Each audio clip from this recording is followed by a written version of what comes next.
Hello friends, welcome to my mini kitchen. আজ আমি আপনাদেরকে চিকেন দো পেঁয়াজা করে দেখাবো।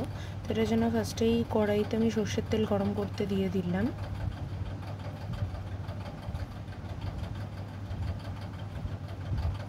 তো তেলটা ভালোভাবে গরম হওয়া অবধি ওয়েট করব। এখানে আমি নিয়েছিলাম পেঁয়াজ, রসুন, আদা আর কাঁচা লঙ্কা, সব কিছু চপড করে নিয়েছিলাম। আর সব কিছু ভালোভাবে ভাজতে দিয়ে দিলাম, আর নুন দিয়ে দিলাম যাতে তাড়াতাড়ি এটা গলে যায়, পেস্টটা তাড়াতাড়ি যাতে হয়ে যায়। তারপরে তো আমি এখানে অ্যাড করে দিয়েছিলাম হলুদ। এরপর আমি এখানে দিয়ে দিয়েছিলাম টমেটো। সমস্ত কিছু কষিয়ে যাতে বেশ খানিকটা গলে যাওয়া অবধি ওয়েট করতে হবে। তারপর কিন্তু আমি এখানটায় চিকেন ইউজ করব। স্বাদ অনুযায়ী খানিকটা চিনিও এখানে অ্যাড করে দেবো, তাতে কালারটাও ভালো আসবে। দিয়ে দিয়েছিলাম ধনের গুঁড়ো আর জিরের গুঁড়ো মিক্স করা ছিল, তো ওই দুটো আমি অ্যাড করে দিয়েছিলাম। আবারও আমি ভালোভাবে মিক্স করে দিলাম। গরম মশলা দিয়ে দিয়েছিলাম এখানে সামান্য পরিমাণে।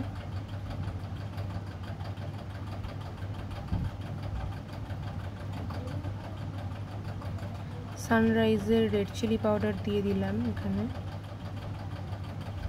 আর সামান্য জল দিয়ে দিলাম একটু কষানোর জন্য। তো ভালোভাবে কষানো হয়ে গেলে আমি তারপরে কিন্তু চিকেন অ্যাড করব। এরপরে আমরা গোলমরিচের গুঁড়ো এখানে অ্যাড করে দিলাম।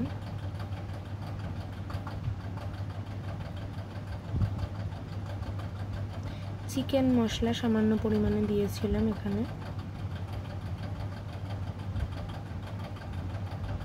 দিয়ে আবারও ভালোভাবে কষিয়ে নিলাম। এবার এখানে চিকেনটা অ্যাড করে দিলাম। চিকেনটাকে সামান্য লেবুর রসে ম্যারিনেট করে রেখে দিয়েছিলাম 2 ঘন্টা মতন। হাতে যদি না টাইম থাকে তাহলে কিন্তু ইনস্ট্যান্ট একটুখানি লেবু দিয়ে নিলেও হবে, মানে ম্যারিনেট করার জন্য। এবার ভালোভাবে কষিয়ে নিতে হবে চিকেনটাকে, দিয়ে সামান্য পরিমাণে জল দিয়ে দিতে হবে যাতে কষানোটা একটু ভালো হয়।